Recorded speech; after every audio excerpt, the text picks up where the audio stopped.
So I conducted a semester-long research project at a local Reform Judaism temple.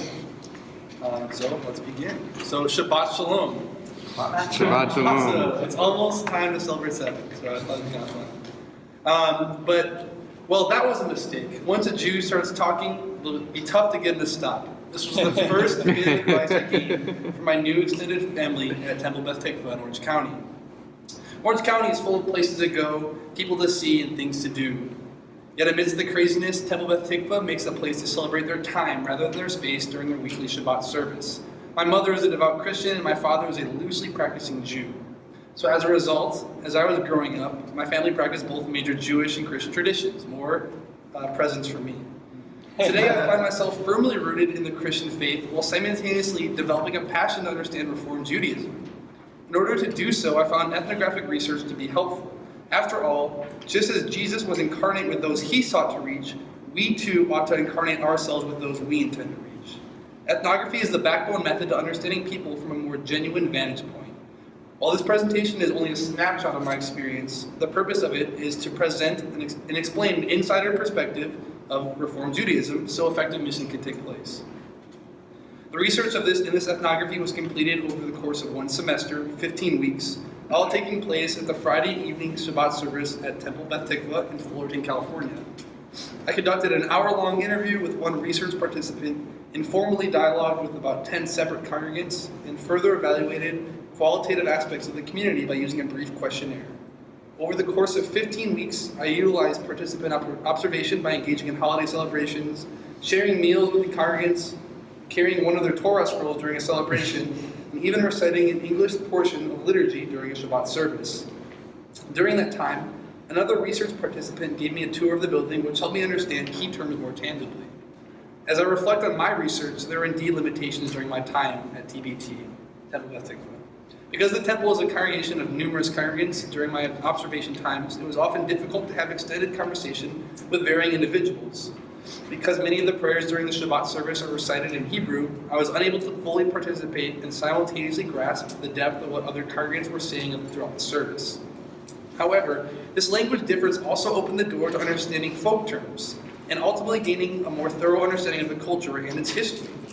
Because ethnography often begins with understanding key terms of the context, I'm going to spend some time explaining some key folk terms I found throughout my research. One of the most fundamental folk terms at Temple Beth Tikva is the Torah scroll. The Torah is the divine law of God that was revealed to Moses. These writings, also known as the Pentateuch, serve as the pillar of Jewish life.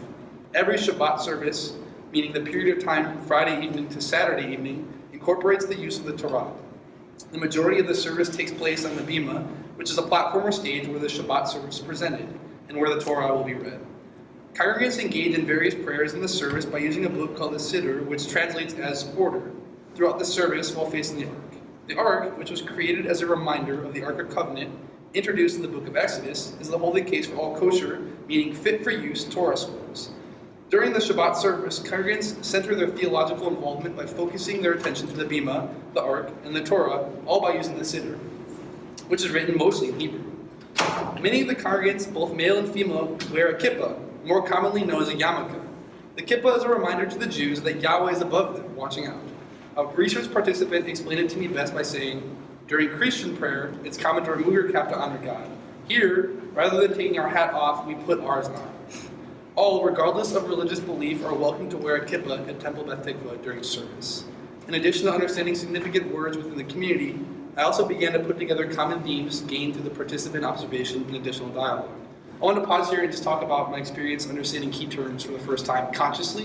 When I go in, for this experience, I learned the importance of kind of dropping connotations I had with words, maybe because of stereotypes or past experiences, and taking the opportunity to hear from the perspective, from the wording of the people I'm spending time with, rather than the preconception I had before the research. So I really appreciated hearing these words because I heard some of them growing up. I've read some of them in books. I've seen, words in the general public, but to hear, and I tried to recreate the words that they gave to me when I asked about those words, it really helps me, one, honor them in their context, knowing that I don't have all the answers, obviously, and two, it allows me to engage and hear more about what they have to say and continue on moving forward. So the first theme I wanted to talk about was the significance of community. So the significance of community was a primary theme I observed at Temple Beth Tikva. For this paper, I've broken down elements of the large community into smaller sections that help lay out how the community thrives. The first element is the weekly Shabbat service. At the core of the Shabbat experience is a structure given to the community through the order of the events. At the beginning of each service, congregants pick up a colored service program that gives a layout of what songs will be sung as well as what readings will be conducted. From there, congregants will either enter through the main entrance into the sanctuary or go into the secondary room where people talk until the beginning of the service. Like many religious events, in the sanctuary there is unofficial assigned seating. In other words, anyone can sit anywhere, but it's common to see the same people sitting in the same area week after week. As each person takes their seat, the congregation opens the siddur from the pew in front of them and begins the service. Very often the rabbi, otherwise known as the head facilitator of the temple, will begin the service by greeting the congregation on the bima with the expression Shabbat Shalom, which means peaceful Sabbath. From there, the congregation will be led by the rabbi and the cantor, the person who leads the music, through music throughout the service. Using the program, congregants can look to find the page number of the prayer or song in the siddur and can keep track of the order of the service. From week to week, the Shabbat service is generally in the same structure and therefore helps create consistency for the community. Another component of community is seen throughout the variety of events offered throughout the week. Toward the end of the Shabbat service, there will be a staff member that gives the announcements of the weekly events going on in the temple. The first time I heard the list of things to do, I became slightly overwhelmed. There was a lot. Temple Beth Tikva offers adult education, which features Torah study, Judaism overview courses, Hebrew classes, youth programs, education classes. They also have weekly yoga, mahjong, movie nights, historical remembrance events, and other celebrations. So you get the picture. In my research, I was invited to many of the outside events, but did not have the opportunity to attend. After hearing all of the events that go on through the week, it's easy to see that internal programming is a very important element of the temple community. When asked to indicate what sort of extracurricular groups they were involved with outside of the temple, 8 out of the 11 respondents of my questionnaire listed some sort of external community group. This includes Girl Scouts, karate, dance, an association of marriage family, college alumni group, a local homeless ministry, PTA, USTA, lifelong learning group, Weight Watchers, a local Christian group, a local hospital foundation, Boy Scouts coaching, and volunteering in general. This is an overwhelming variety of involvement in other groups. Speaks to the congregation's general interest in participation in the external community. In addition to having numerous weekly programs, as well as external community groups, Temple Beth Tikva also emphasizes their openness to visitors. Whether it is at the Shabbat service or a different weekly event, visitors are always welcomed. When asked to give their best advice to a person who is visiting their congregation, 8 out of the 11 respondents indicated that they would encourage the visitor to get involved and meet other congregants. Respondent 5 best summarized the majority response in saying, "We are a warm, loving, and accepting group. You will be welcomed." From a personal perspective, in my time at TBT, I have been welcomed, greeted, and even been called family by 3 different congregants. Temple Beth Tikva focuses their efforts on their internal community and in their larger surrounding community. Throughout the Shabbat service, there are several other miscellaneous components that help shape and direct the whole community. For instance, there's a time to do a group prayer for Israel. I've noticed many of the congregants have family in Israel, have visited Israel, or are from Israel. Additionally, there are 12 major holidays throughout the year, and holidays have a very significant influence on the community, which usually includes kosher food and plenty of celebration. Another meaningful aspect of the community is the music. When asked to give his best advice to a visitor, respondent 6 said, "Be prepared to sing." Music in general is a unifying facet of internal community, as evidenced by the 3 choirs of Temple Beth Tikva, as well as a unanimous congregational participation during the musical sections of the service. In one of my first times observing Temple Beth Tikva, I asked what exactly their congregation's name meant. Miranda, the education director of the temple, informed me that Temple Beth Tikva is best translated in English as House of Hope. The congregation stands by its name in that the value of family is held to high reverence, both literally and through invitation from congregation to congregant. The congregation has made the House of Hope into a home, and so the second major theme that stood out during my research is the value of family at Temple Beth Tikva. One of the most popular ways TBT demonstrates their value of family involvement is through their children's choir that performs during the Shabbat service. Whenever the children's choir is singing during Shabbat service, congregational attendance is significantly higher. Another example of family being of high importance is during various holidays. The best example of this is seen during the holiday of Sukkot, which is a holiday that has historical and agricultural significance. The congregation took 15 minutes during a Shabbat service for parents to pray a blessing over their families and spend time encouraging and praising their children. As the rabbi instructed the blessing to begin, the congregation recited a prayer together and allowed time for exchanges between parents and children. As I sat and watched, I saw parents reaching down to their children, hugging them, kissing them, smiling with them, lending them words of affirmation and praise. There seemed to be an authentic investment in children at the congregation through this. This blessing was backed up by what I interpreted as a foundation of genuine support. While there are many examples of Temple Beth Tikva's high regard for family, these few instances represent that family, as well as communal engagement, are the foundation in Temple Beth Tikva. So in conclusion, ethnographic research opens an outsider's view to truly see what it means to be a congregant at a Reformed temple. There are 5 guidelines that are specific to ethnographic research at a Jewish temple that help a Christian successfully understand this community. Pursue genuine dialogue, avoiding aggressive proselytation methods, acknowledge the difference in religious outlook, avoid relativism, and avoid triumphalism. The goal of ethnographic research is not to defeat Judaism. Christians must not use ethnographic research in hopes of proving the Jews to be wrong. Judaism is not simply a precursor to Christianity. In the same way, the 2 religions should fight not to succumb to syncretistic solution. After all, if Jews and Christians were to submit to syncretism, a new religion would form, thus creating a new means of idolatry. This would oppose a standard both religions adhere to: no idolatry. In other words, as Christians and Jews engage in genuine dialogue, a pure relativistic point of view will harm both faith communities. Ethnographic research should be used as a means to create peace, but not symmetry.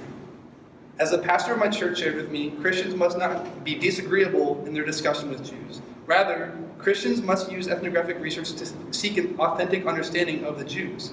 As I mentioned earlier, the point of ethnographic research is not to triumph over the other. Instead, it should be eliminating the superiority complex. Christians can use ethnographic research to complement the work of the Holy Spirit that long preceded the missionary. And so in my final section, I'm going to talk about a few missional opportunities I put together at the conclusion of my research, and then maybe we can talk about more or anything. But in light of the 2 major themes I explored in this research, I have developed a few potential ways to missionally engage with Temple Beth Tikva. Because of their heavy focus on community and togetherness, I'd want to avoid attempting to do an excessive amount of individually emphasized outreach. Additionally, being that I was an individual, I received constant reminders of various community events that I should invite my friends and family to. Because of this, one way to share the good news of Jesus with Temple Beth Tikva would be through mutual event attendance. TBT loves to host educational classes. They have all sorts of programs, events, and classes. After establishing good relationship within the community, the TBT members would be honored to welcome various outsiders and their families into their programming. By attending their programming with your family, you speak the language in the sense that they acknowledge your value for family and community. After attending their events, learning from them, and building relationships, the goal will be to have some of their families attend my church's programming. By inviting TBT families to family-friendly events, there would be a sense of comfortability where conversation about the Christian community can take place. If the TBT congregants can sense an authentic community, respect for tradition, and respect for family, there is an infinite amount of potential for what long-term mission could turn into. Thank you.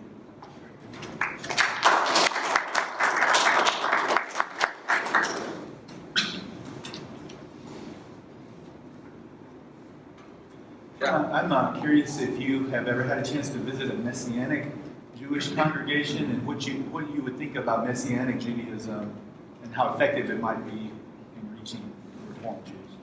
I have had a little experience, and I had time to ask one of the congregants there about what their experience was. They knew I was Christian, and there was negative feedback towards these people. After the conversation, I kind of gathered that sometimes the Messianic Jew movement tries to preach the Judaism a long time ago versus the people today. In the questionnaire that I had 10 people or 11 people fill out, I think maybe half of them didn't believe in a God.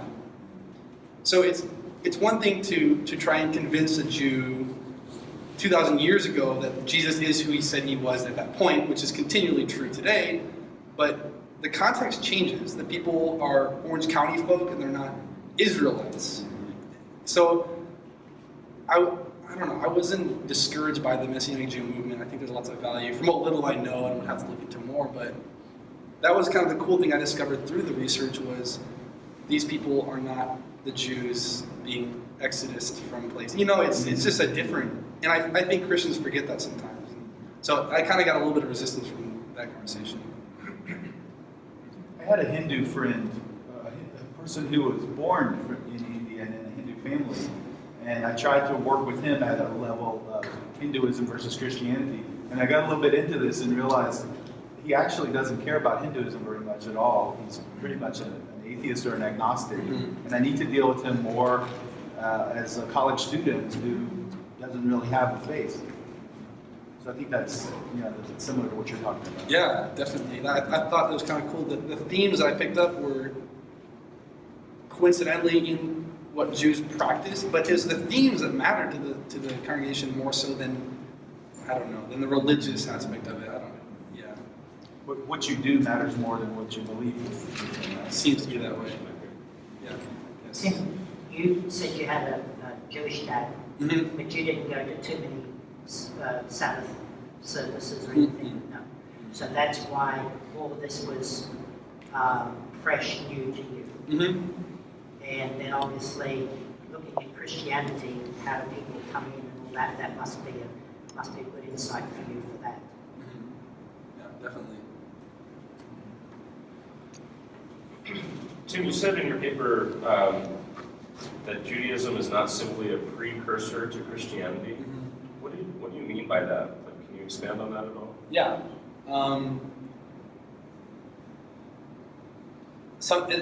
It's easy to have that triumphal mindset that what we have in terms of religion as a Christian, the truth of the gospel is making all of Judaism obsolete. From my experience, there is discontinuity. Obviously, you need Jesus as the Messiah. But to view it as this sequential,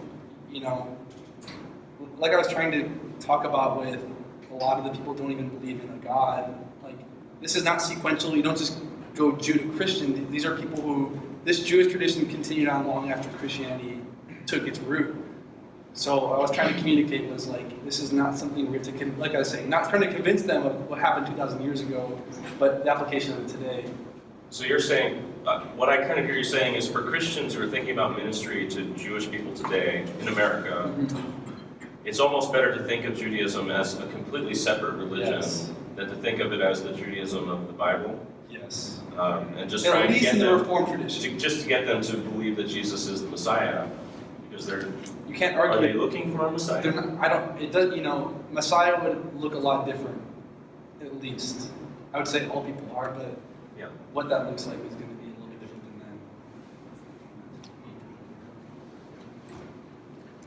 that. I like your comment. You can see this about practice more than belief so much, but from the perspective of a Reformed Jew, the people you were hanging out with, how would they locate themselves in their own Jewish heritage, and how would they think that they identified with being a Jew? Can you repeat the question one more time? It's how. See, I was just saying, it's easy for us to say, okay, it's a set of practices that they're doing, and that's how we would identify them, because it's not necessarily a belief system. But from the perspective of a Reformed Jew, how would they identify themselves with their Jewish heritage and being a part of that narrative? That is a good question. It's tricky. It's an ethnicity question more than it is a religious question. So where they fit in the story, I haven't quite figured out, and I don't quite know yet. Because I'm still, in that whole semester, I was trying to rework in my mind the kind of conversation I'd have about what Christian faith looks like. Religiously speaking, yes, but talking to someone about their religious education on their ethnicity is a whole other conversation. I don't know if that answers your question exactly. I don't have an answer. And I was just curious. I was curious. My thoughts on it. Brother. What would you say you learned about God from going through this experience that you couldn't have learned having not done it or before you had that? Yeah, it's the preservation of tradition, the value that they held to the Torah scroll, I want that for Jesus. The reverence that they held for the Torah scroll, I want that for my faith with God.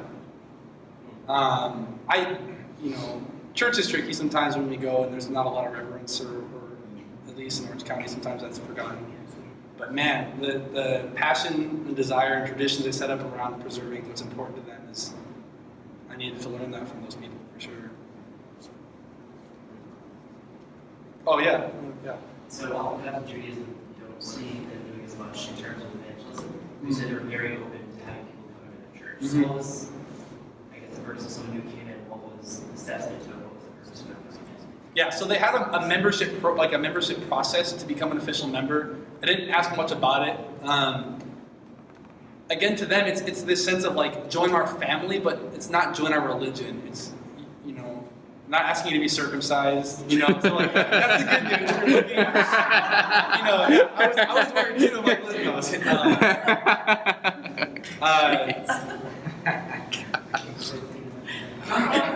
It's their membership class. But yeah, joining them, like there's not that outreach. We don't have that kind of push to want to go and convert. There's a lot of like this, I don't know, like universalist feeling of your truth, your truth. You're welcome in our community if that's what suits you.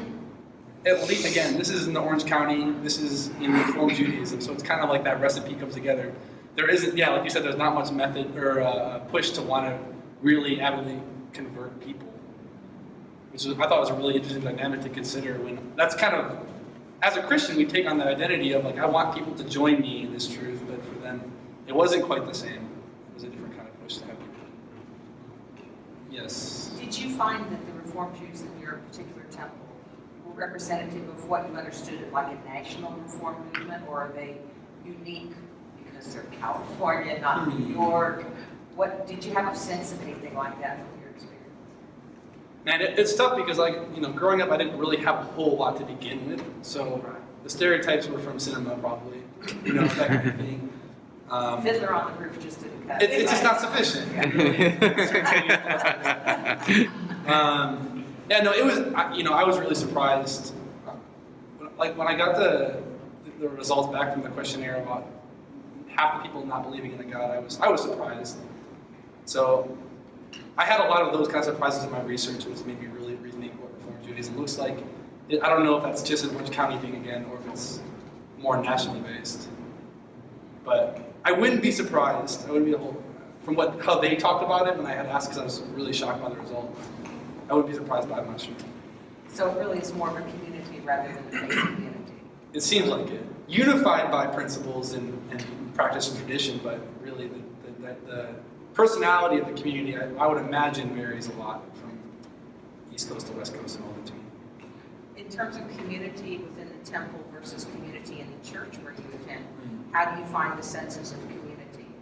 Compare and contrast a little bit? Yeah, man, I was thinking, like, what events would I invite these people to? Like, what events am I proud of that has internal programming to the high caliber that they hold it? They take their, and I was a little not worried, but if I was going to participate in like full-time mission to Reform Judaism, I would want a church that's a little bit more active internally. The church I go to now struggles with that. It's a bigger church, but the internal programming is not really as diverse and like enriched, So yeah, that community kind of really made me rethink what community should look like. People know each other by name. They've been there for years. I'm a worship person as well Okay. as a theologian, so I kind of want to go play in that house for a minute. Okay. Talk to me about how you would improve. You're in, I assume, a contemporary California big church from what you just said. Okay. Tell me how you would improve the quality of your local church with its bells and whistles, with what you learned in the Jewish community for quality of worship. Just interested in your comments. Yeah. I honestly, going back to like the C spectrum, like I would love to see a choir again. I would love to see kind of a rest. And this is weird because I'm 22, right? So I listen to like hip hop. This is really cool. This is really interesting. But I think going back to that, not for the purpose of conservation to bring back the good old days, but really because it's these people. Man, I kid you not. A service where it's just like liturgy and prayer. Maybe a third of the congregations, like the seats are full. Children choir comes up. The whole thing's booming, people everywhere lining up. There's not enough seats for people sometimes. So if you're, like I said, if you're going to try and invite Reformed Jews to engage missionally through music, I think they love choir. Can you imagine like a culmination choir where hosted at your church, where they come with their music and you come with your music, and then you have a song together? Like, what reverence for tradition? I think it'd be interesting. Now, like I said, I'm 22. I don't know if I'd be there, but praise you from a distance. I think It's kind of hard for us Christians to compete with all those centuries of great Jewish musicians that have dominated our classical music. That's true, and it stinks because the quality of music was really important to them too, and if that's important to consider. That's all I got. Thanks for chasing that rabbit. Yeah, I'm sorry, again, we're out of time for this one. We'd like to continue talking, but thank you very much. Nice.